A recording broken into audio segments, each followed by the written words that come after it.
Welcome to another video in my YouTube channel, Inglés con Tumbao Caribe. Today we have a very interesting lesson.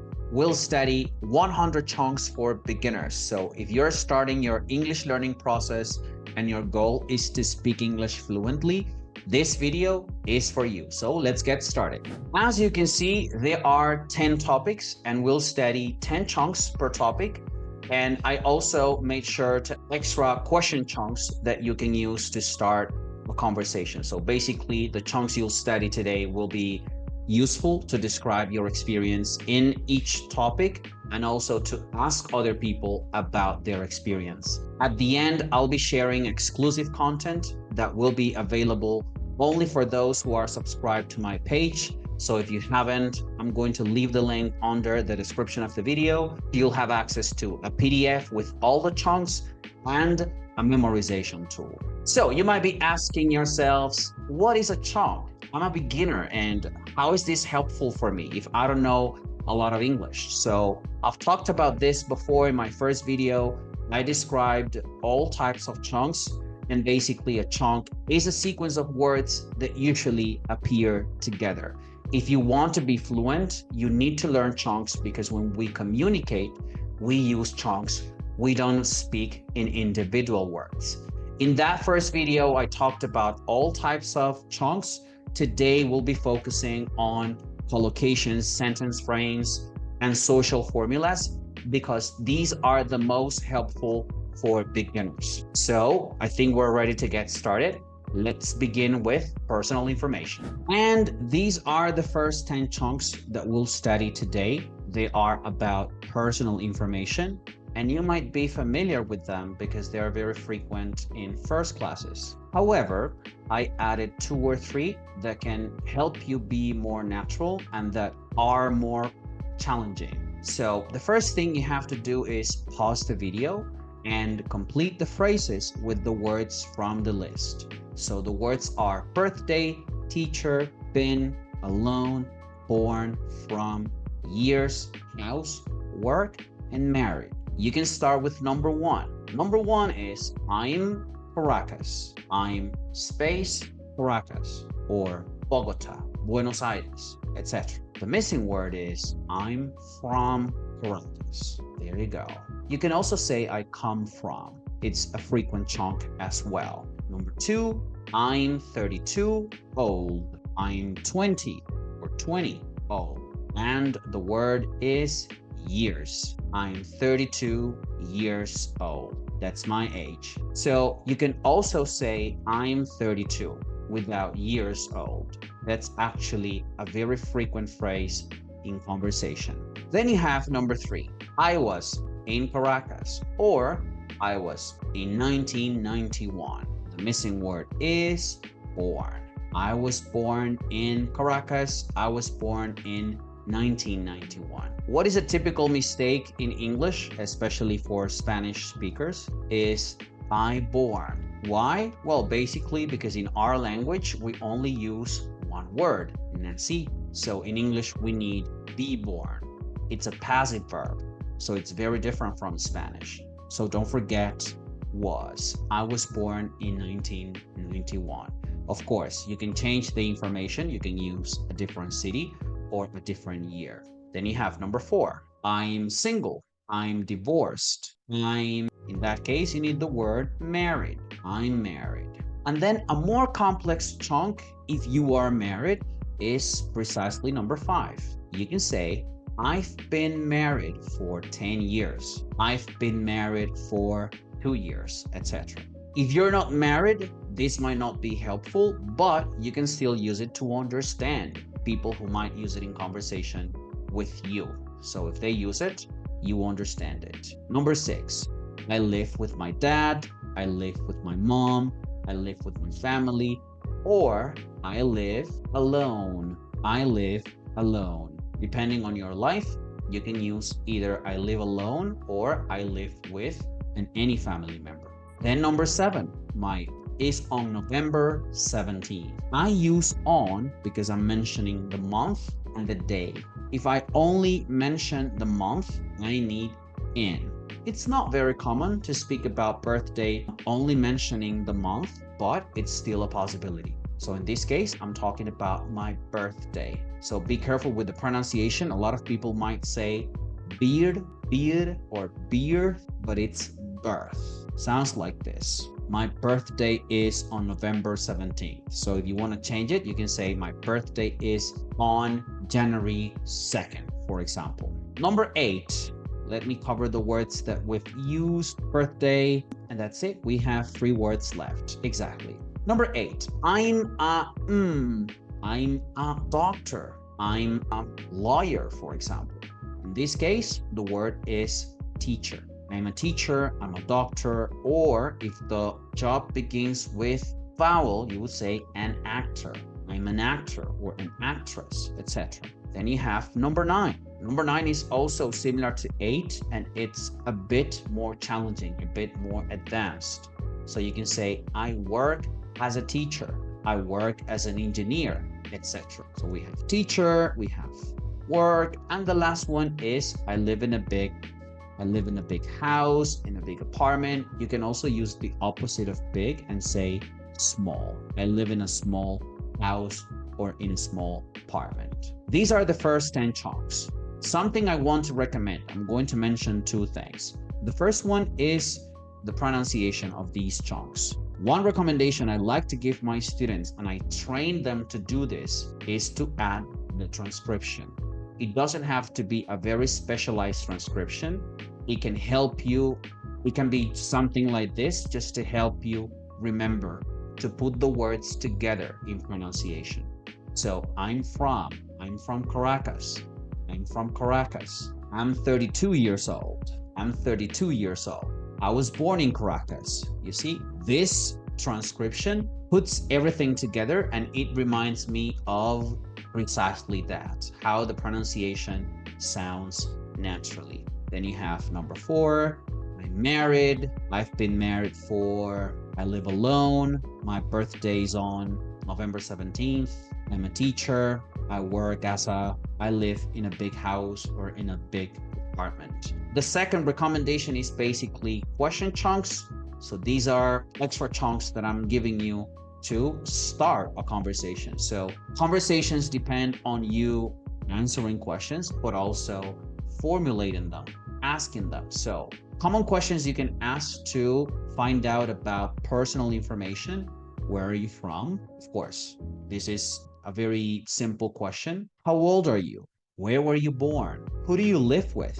What do you do? Or what do you do for a living? Which is a question that we ask to find out about, the person's job, right? So we have 10 chunks, 5 extra chunks, and my recommendation for the rest of the video is to add the transcription. I did it here first to help you, and I'm going to guide you to do it in the other sections of the video. So we finished personal information. Let's move on to hobbies and interests. And we start part number 2. Now we'll talk about hobbies and interests. So in this case, you have to use the chunks and speak about yourself. The idea is to complete or choose information that's relevant for you. I'm going to give you some examples of the words you can combine with these chunks so you can speak naturally. So number 1, for example, go plus ing, a very typical chunk to speak about free time activities or hobbies.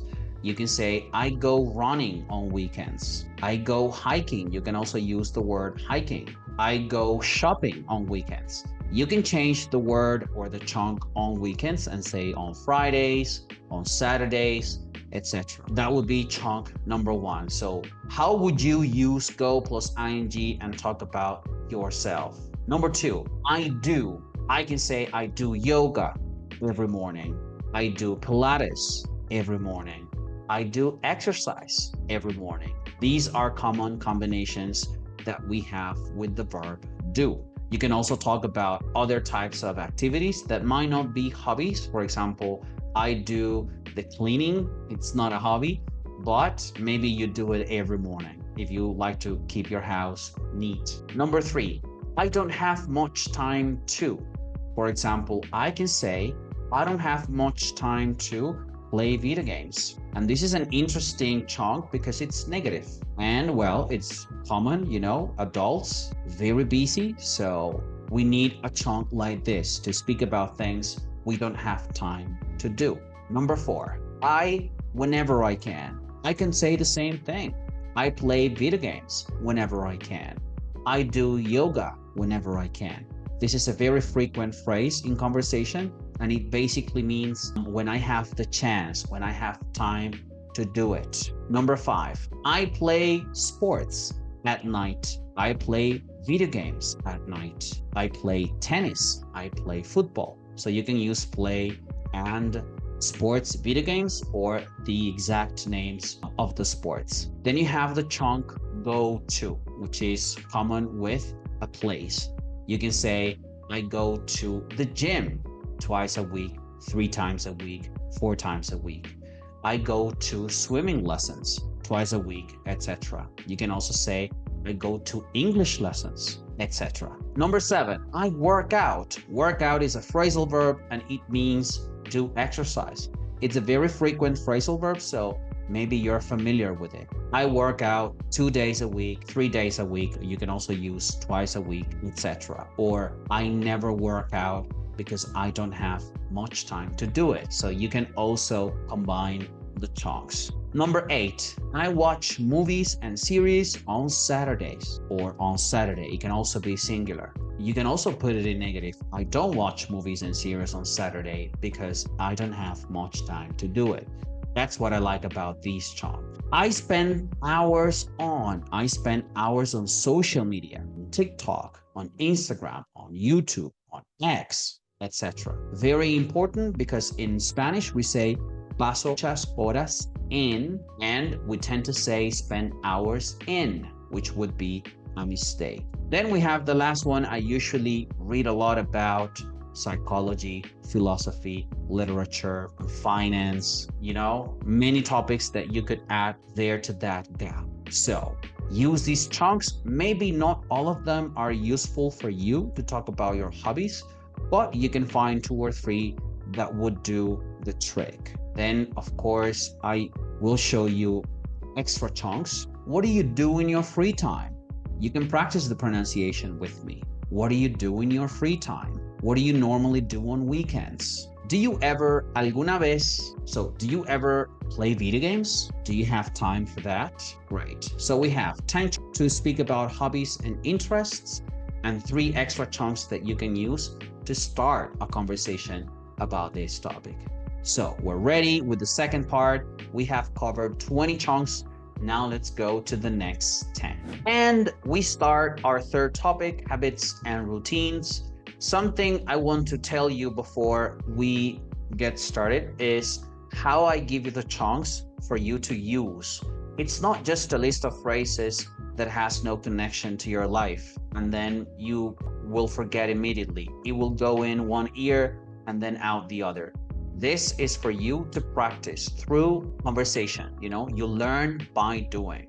So it's very important that you watch the video and you complete the phrases orally, imagining you're talking to me. So add the time phrases in each sentence and talk about yourself. You have at 2 p.m., at around 7 a.m. by boss, every day at noon because I have to, very late, on food. These are phrases that can combine with the phrases on the left with the chunks and create meaningful ideas.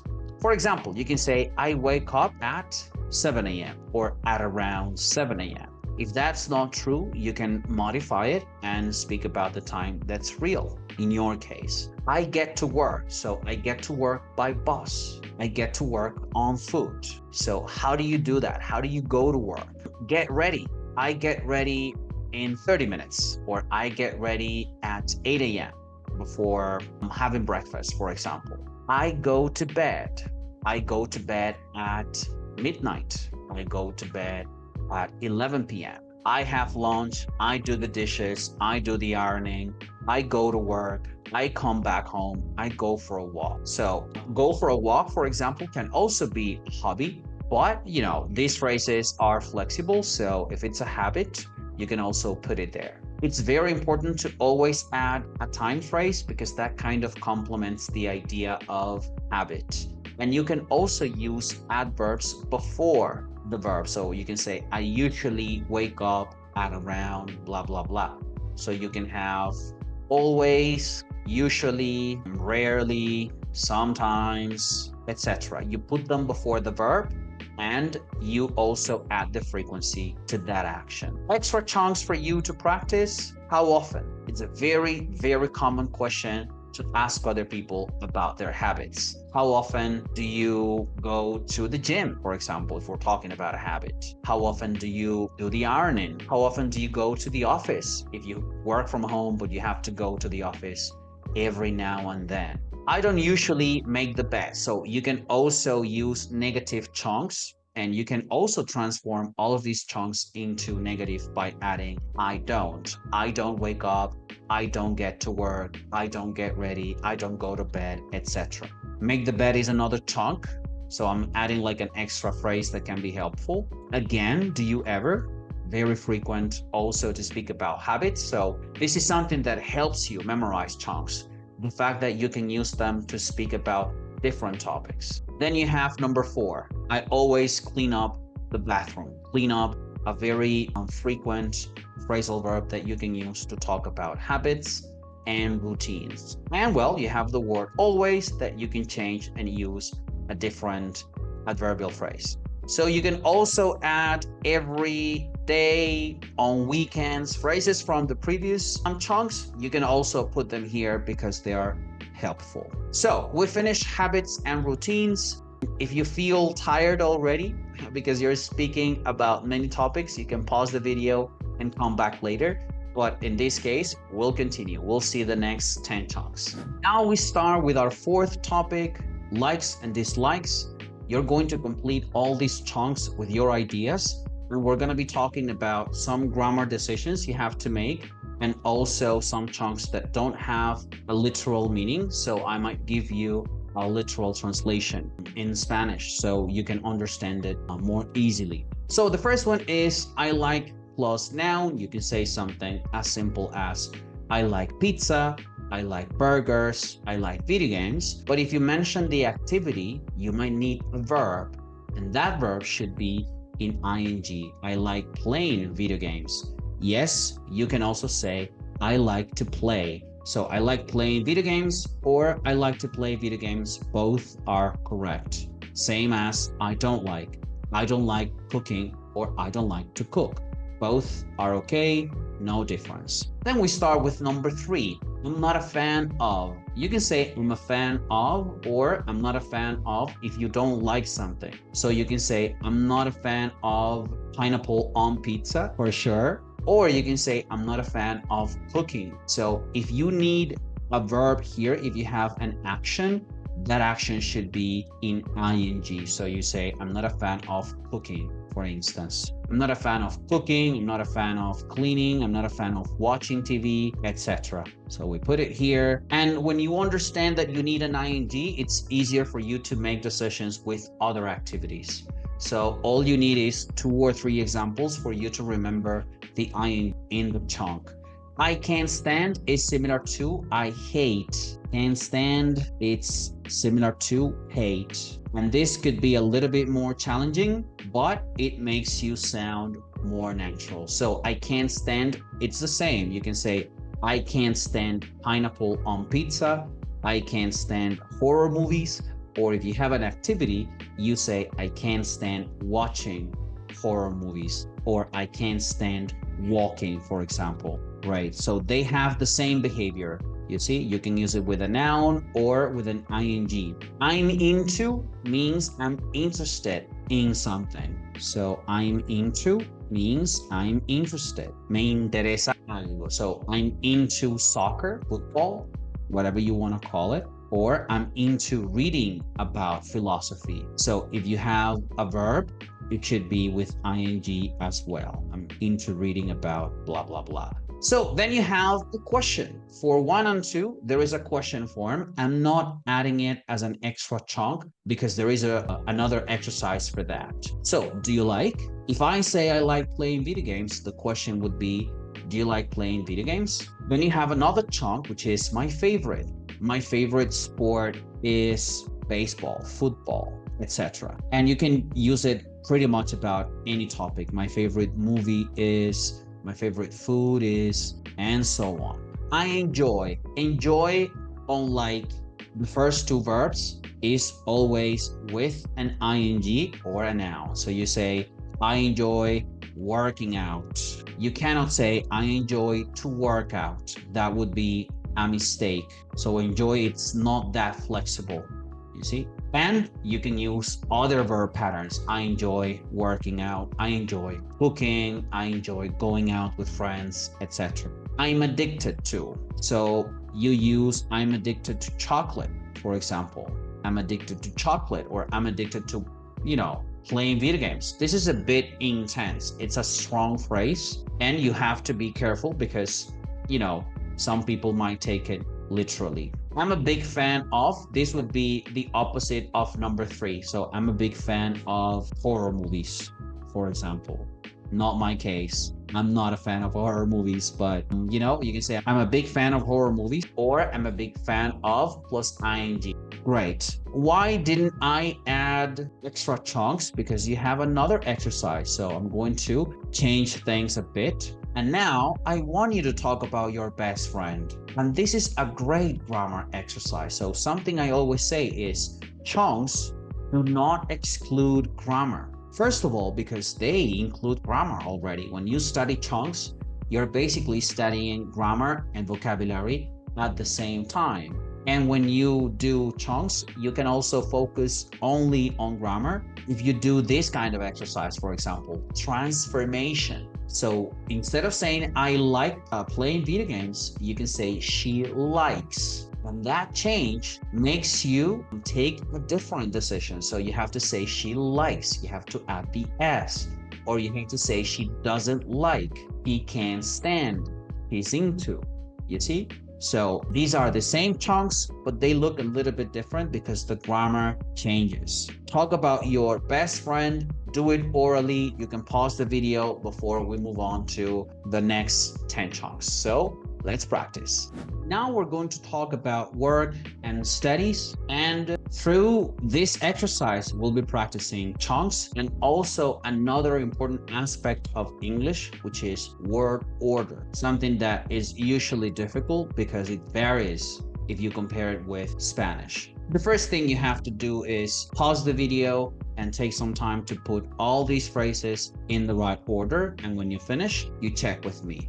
You can do the first one with me. So teacher, work, I as a, I work as a teacher. You might see that some of these chunks are repeated, and it's something that I already mentioned before. Some of these chunks are flexible. They can have different functions, So I work as a teacher can be something that you say when you're giving personal information, or when you're only talking about work and studies. So you have, I work as a teacher. Then what about number 2? Work I for my dad. It would be, I work for my dad.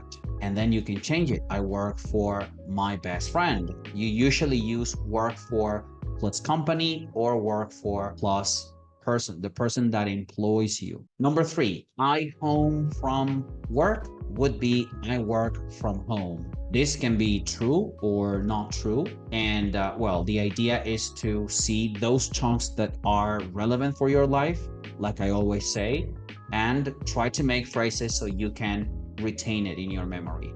Number 4, doing a finance course. I'm doing a finance course. This is more connected to studies. And it's pretty interesting because if you see clearly, there are 3 examples in present simple and 1 in present continuous. And you don't have to study how to use present continuous or how to use present simple if you learn the chunk and you use it to speak about your life. I always stress that idea because it's very important. Number 5, I in political science majored. I majored in political science. So major basically means you got a degree in political science. I've a teacher 12 years for been. It's a very common mistake in Spanish because we tend to use present simple in Spanish. We can say, soy profesor desde hace.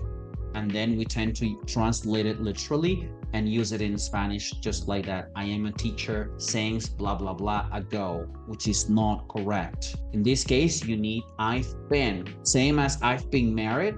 Now you have the same chunk with I've been a teacher, or I've been an engineer. I've been in my job for 12 years. So again, we're not studying present perfect here, but with this chunk, you can find a very practical use of the tense before you get to start it. If you are a beginner, you probably haven't started this topic in your learning process, but I think it can be helpful to just look at some phrases that you need in conversation. Number 7, in charge. I'm arranging meetings, clients with. I'm in charge of arranging meetings with clients. So this is a common chunk to describe responsibilities. So something you have to do is precisely this. And the chunk I'm in charge of is very helpful. Then you have number 8, in graduated 2016. I graduated in 2016 or 2016. And like I always say, you can change the year and talk about it. If you haven't graduated, it's possible. You can use a negative phrase. I haven't graduated yet. I will graduate next year, for example, or I'm going to graduate in 4 years, for instance. That would be a future chunk. 9, 14 years I have experience of. I have 14 years of experience. This is also helpful for job interviews, you know? So yeah, probably you won't take one if you are a beginner, but it's a useful phrase if you want to describe your experience, your working experience. And then you have the last one, studying. I've been English for 2 years. I've been studying English for 2 years. This is something that you can use to talk about other things related to work or studies. You can say, I've been working as a 4 years. And like I said at the beginning, you can transcribe these phrases, write how you pronounce them, so you learn the chunking technique, which is basically grouping the words in pronunciation. The bonus is right here. And it's basically an exercise, another sentence transformation exercise. In the previous slide, you did this transformation. You went from first person, I, to third person, she or he. Now you're going to go from sentence to question. So I work as a teacher. Do you work as a teacher? You can transform them using you. And this is precisely helpful to start a conversation. So if you answer this question, then you can pass a question and ask other people. So basically what you need is to change the form and use do, are, depending on the auxiliary that you have right here. So again, practice. You can even use this exercise to practice with a friend. You can ask them these questions. Do you work as a teacher, and so on. And you also reinforce the chunks. Ready? We have finished work and studies. I think we can move on to our next chunk. Let's do it. Now we're going to do chunks 60 to 70. We'll do clothes and style. This is a great exercise to familiarize yourselves with spelling. And again, you can change the words that you have after the verbs to expand your notions, to expand your use of these chunks. So the instructions: rearrange the letters and find the missing verb. Decide if they're true or false. For example, I usually boots. What's this? Rawi. You can stop the video and find the word. In this case, it's wear. Typical mistake also from the, translation, the Spanish influence. We tend to say, I usually use, and that's not okay. It's not a correct collocation. In English, we wear shoes, clothes, etc. So in this case, I usually wear boots. That's not true for me. I have a pair of boots, but I don't usually wear them. I usually wear sneakers. I like Jordans, actually. So yeah, you can say I usually wear, then, I don't know, shirts, jumpers, sweaters, etc. Then you have number 2. I on 2 or 3 shirts before I go out. And the chunk is try. I try on.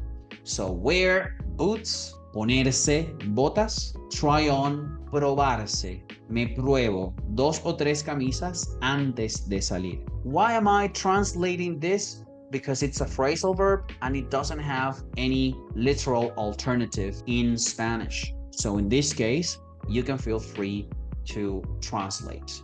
Number 3, black, good on me. In this case, you need the word looks. Well, actually with the S. I'm missing the S. Let me add it because it's singular. It's a color. Black looks good on me. And then you can change it. Maybe it's not black. Maybe it's another color. So blue. Blue looks good on me. Number 4, right now, at this moment, I'm wearing sunglasses. Well, that's not true for me. I'm not wearing sunglasses, as you can see. So you probably aren't either because you're watching this video. So you could say I'm wearing pink t-shirt and shorts and slippers. So you can use this chunk to describe what you're wearing now. Number 5, when I get home, I get off my shoes. What is the verb? The verb is take off. Me quito los zapatos. Again, take off is a phrasal verb. You might not be familiar. Maybe you've seen this phrasal verb, but you don't know exactly how to use it. So quitarse, the opposite of put on, which is the next phrasal verb. Number 5, when I get home, it's true. I take off my shoes because I don't like to, walk in my house with my shoes on. I think it, gets everything dirty, so I don't like to do that. Number 6, I put on a jacket when I'm in my office, so I work from home. That's not true. I don't put on a jacket. I just put on a shirt. Me pongo una franela, no me pongo una chaqueta. So you can transform them into negative and you can say, I don't usually wear, I don't try on 2 or 3 shirts, black doesn't look good on me, and you will be practicing the same things you've been doing before, in the previous clips. Number 7, my brother is dogo, and then whatever that is. My brother is good looking. Yes, he is. My brother is very handsome. So you can also use it to describe other family members. You can say my sister is good looking, and you can also use it in negative, but it's kind of mean to describe people using the opposite or the negative of good looking. Then you have number 8, I never wear dresses.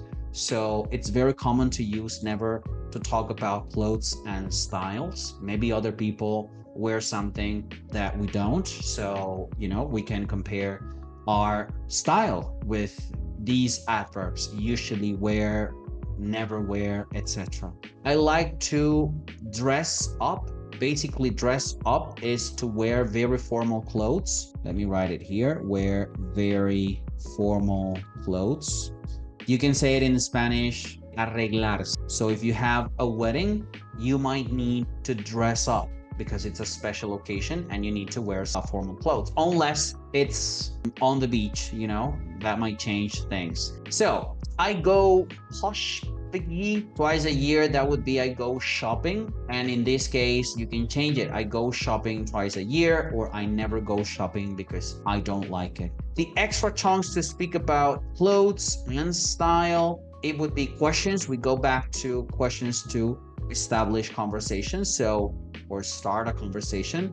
What do you usually wear on weekends? I usually wear jeans if I have to go out, and I don't know. What do I usually wear on weekends? Now I have to think about it. So what do you usually wear on weekends? Yeah, I think I wear jeans, t-shirts. I don't usually wear special things on weekends. Pretty much the same things I wear during the week. Number 2, what do you like to wear at home? It's also a common question to start a conversation. Long dresses suit me. If something suits you, it means it looks good on you. And fit me, it's the right size. So I can say, me queda bien de tamaño, it fits me, it's the right size. Me luce bien, it suits me. Let's put it like this. These are two important chunks. It fits me or it doesn't fit me. It suits me or it doesn't suit me in negative. Right. Okay. I think we have covered chunks 60 to 70. Now let's move on to 70 to 80. And let's keep practicing fluency, combinations, and grammar transformation. Our next 10 chunks are about drinking and eating, also a frequent topic at lower levels. And I have added a few challenging chunks that I'll be helping you with using a translation. So the idea here is to complete the chunks with food words and read them out loud. So I've never tried. It's something that you can say in Spanish, nunca he probado, nunca he comido. So for example, I've never tried octopus, pulpo. I've never tried that. People tell me it's delicious. I've never tried it. You could say, I've never tried bugs. That would be another word. And the pronunciation, I've never tried, nunca he probado. Number 2, a little bit easier.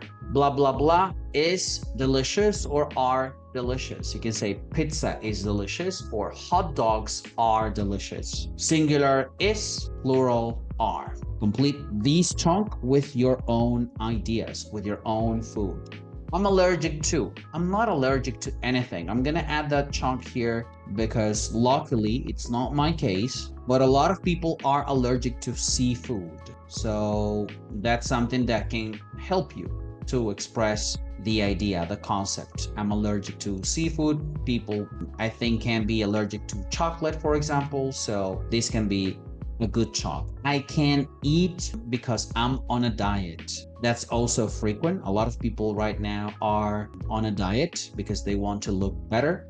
So in this case, you could say, I can't eat ice cream because I'm on a diet. And talk about that. If you're not on a diet, you can say, well, I can eat everything because I'm not on a diet. Like I always say, you can make changes to the sentences so they're true for you. Yesterday, I had, you can say rice for dinner. I had spaghetti. I had chicken for dinner. And this is ayer comí de cena. Blah, blah, blah tastes good or awful. It's similar to number 2. You can say chocolate ice cream tastes really good, but maybe avocado ice cream tastes really awful. I don't like it. I don't know if you've tried it though. So then you have number 7. When I'm very hungry, I eat. What do I eat when I'm very hungry? I eat bread. And then you use that chunk. Of course, you can use any word there that's food and that you do in your life, in your real life. I like to drink water when I'm thirsty, but other people like Coke or iced tea. I don't like it. My favorite snack dessert is chocolate cake. My favorite snack or dessert is chocolate cake. Ice cream, I gotta say that I love ice cream. Then you have number 10. I'm eating more vegetables these days because my wife is preparing them, for example. So these chunks, they're not very complicated except for maybe number 1 because it's present perfect and the notion of present perfect can be hard for beginners. So the idea is that you always have, I've never tried, and then different examples of food so that it's easier for you to remember. Extra chunks, questions. Do you like to cook? I never eat out. Eat out, very common phrasal verb, which is the opposite of eat at. So if you don't want to cook, you might want to eat out. I like to order takeout on weekends. So you go to a place and you say, hey, I want some rice, and you don't eat it at the place, you take it out. So we have completed another topic, drinking and eating, extra chunks, and we're ready to move on to another topic. I think we have 3 topics left, 30 chunks left. So let's do it. Okay, now we move on to family and friends. The instructions are change the words in parentheses, make true sentences about yourself. So everything that's in parentheses is something that you can change depending on your life. So you can say, for example, I have a brother, I have a sister, I have 2 siblings, 3 siblings, etc. Remember that siblings means brothers and sisters. I have a big or small family. Tell me about that. There are 7, 8, 5 people in my family. How many? My dad, my mom, etc. I'm the oldest or youngest in my family. I'm the middle child. That's another chunk that you can use. I'm the middle child. I'm an only child if you don't have brothers and sisters. Number 5, I got married in, and then the year. You see how things get connected? So this might be connected to personal information chunks. I am married. I've been married for. Now you have I got married. All these associations the brain stores together because they are close. Not just the experience, also the form of the chunk. I'm very close to, soy muy cerca. I'm very close to my dad, to my mom. You can also use the positive, the negative, and say, I'm not very close to. The last time I saw my was ago. For example, the last time I saw my mom was 2 weeks ago. I went to her place and spend time with her. Then you have number 8, which is very similar, but you use a different structure. I haven't seen, no he visto a my brother, my cousin for 4 months. No he visto a mi hermano o primo por tantos años, días, etc. Then number 9, my dad, you describe their jobs.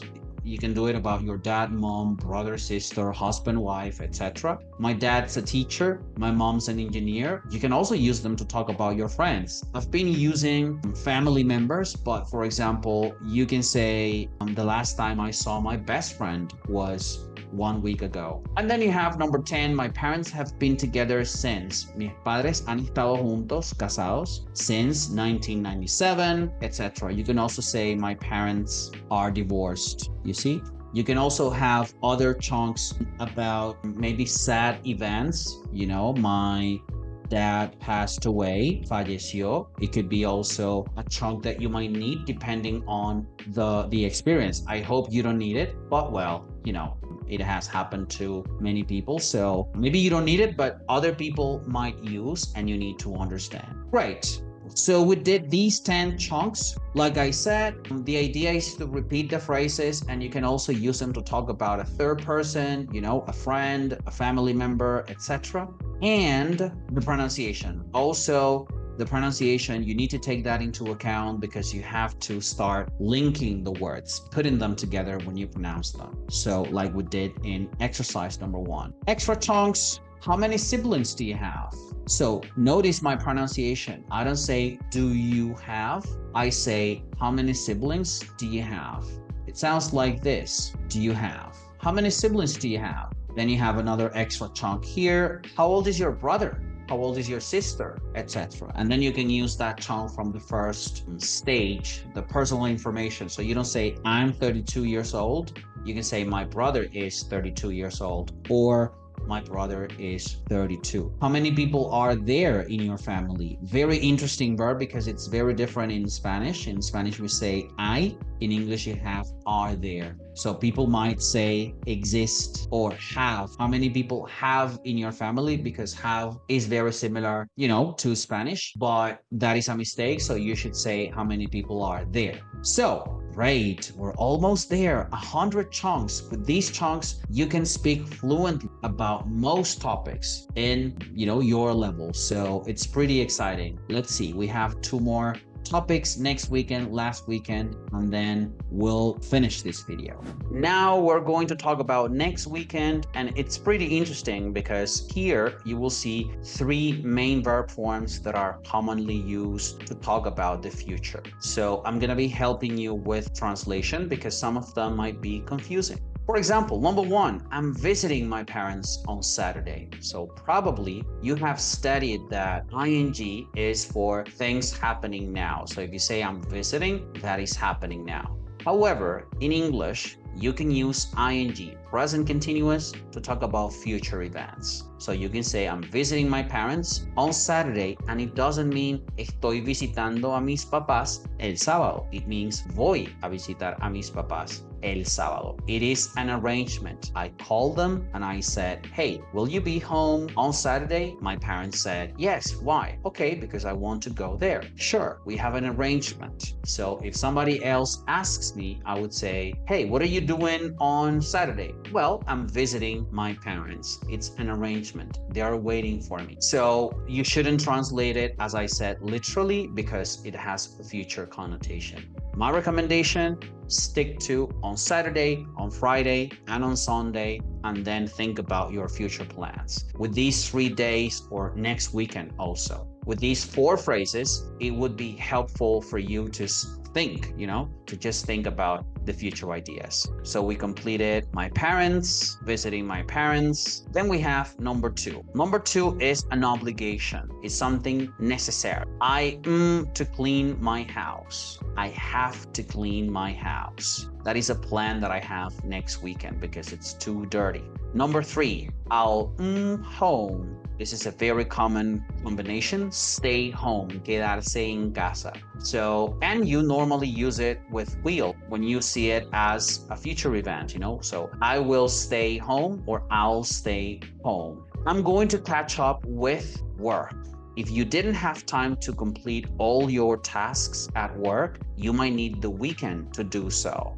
In this case, the phrase is catch up with work. Me voy a poner al día con el trabajo. I'm going to the shopping. Let me cover the words just to help you complete the others. So we have visiting, we have, stay, and we have work. Ponerse al día. So then you have, I'm going to do the shopping. I'm going to do the shopping. That means you're going to go grocery shopping. You're going to buy the food for the week. I'm not going to do anything special. That would be the next one. I'm just going to work, stay home, same as usual. Then you have number 7. I'm meeting up with friends. Number 7 is similar to number 1. You're using present continuous for a future event. And meeting up with friends is a very common weekend activity. Then you have number 8. I'm eating out on Friday. Like I said, you use ing with on Friday, on Saturday, on Sunday, and it's basically an arrangement. Maybe you talked with your friends and you said, hey, let's go and try this new restaurant. I don't know, pizza place. Sure, let's do it. And then you said, well, I'm eating out on Friday with my friends. Maybe I'll have a few drinks. Another chunk, have a few drinks, maybe a couple of beers, etc. And then you have number 10. I want to go for a run. Maybe this is not a plan. This is just an intention. So you use want to. As you can see, there are 4 verb forms. I mentioned 3, but I forgot the present simple. You have to and want to, present simple. You also have going to, which is future, will, which is future, and present continuous, which is also future. My recommendation, look at the 10 phrases and think which ones are true for you. I'm visiting my parents on Saturday. Is that true for you? No? Then you can say, well, I'm not visiting my parents on Saturday. And then you say, I'm going to the movie theater on Saturday. That kind of contrast, true versus false, makes it easier for you to memorize. Now we have the extra chunks. What are you doing this weekend? Very common to ask the other person about their arrangements, their plans. Do you want to, if you want to invite the person to do something, do you want to, I'm planning to, you use to speak about the future. We're almost there, so we have one more topic last weekend, and that's it, guys. You are ready to have a conversation about 10 different topics with 100 chunks. So let's finish this. And now we'll study the last 10 chunks from this series of 100 chunks to improve conversation for beginners. We'll talk about last weekend. Basically, we'll transform the chunks from the next weekend list into past, and we'll add changes to the verb and changes to the time phrases. For example, you have, I visited my parents last Saturday. Previously, we did, I'm visiting my parents on Saturday, but I don't want you to use on again. So you say, I visited my parents last Saturday. What you shouldn't say is the last Saturday. Why? Because it means el último sábado en una serie. So you don't mean that, you mean el sábado pasado. If you say sábado pasado in English, last Saturday. If you are talking about a series of Saturdays, then you say the last Saturday. So number 2, do you remember that verb? My house on Sunday. I have to clean my house. In past, I cleaned my house. I cleaned my house on Sunday. That's not true. On Sunday, I had to work. I had a lot of things to do. So number 3, I stayed home. The future form was I'll stay home, with will, now you transform it into past. I had to catch up with work. Tuve que ponerme al día con trabajo. Is that true for you? In my case, it's true. I had to catch up with work because I didn't have time to do everything I had to during the week. Number 5, I did the shopping. So yeah, I did the shopping. I bought food for the week and it was really expensive, but well, it was okay.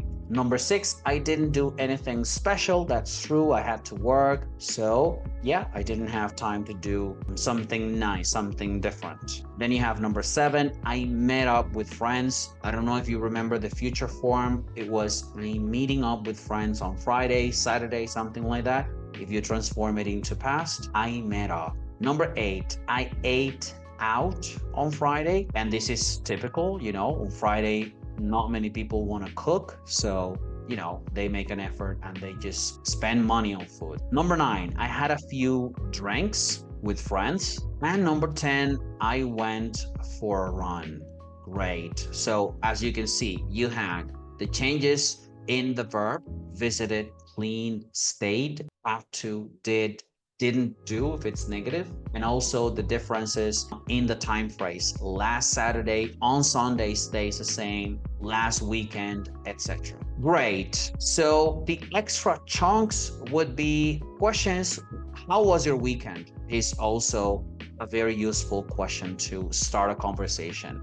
What did you do last weekend? Where'd you go? If you said I went out, maybe the other person, you know, your friend, might be curious about where you went. So they might ask you this question. And look at the contraction. It's pretty interesting. Where'd you go? And did you watch the game? You know, did you watch the TV show, etc. Guys, we have completed our 100 chunks. It's so cool. I think there are more than 100, like 130 because of the extra chunks. But now you can have a conversation about 10 topics with very complex and natural chunks. So now the idea is to practice them. And for that, I'm going to talk about the exclusive content. The last part of this video is this, my exclusive content. This is where I'm going to post a PDF and access to a memorization tool. The idea is to help you practice retrieval, which is memorization and use of the chunks in conversation, and also a PDF so you can download it and make, you know, some sentences and practice writing and review the pronunciation. So if you haven't subscribed and you want to have access to all of these things, you can click on the link that I'm going to leave under the description of the video. And I'm pretty excited to see you there because I'm going to be posting this, but I usually post many other things that can help people speak English fluently. So you're going to have a lot of benefits for only $4.99 a month. So I hope you liked this video. It was very nice to practice conversation with you and also to show you frequent and useful combinations to have a fluent conversation. And if you subscribed, you're going to see the whole video on the platform. So you're going to see the next part, which is me talking about the memorization tool. So big hug, everybody. I'll see you soon. I'm going to be uploading another video soon, so it's going to be great. All right, take care.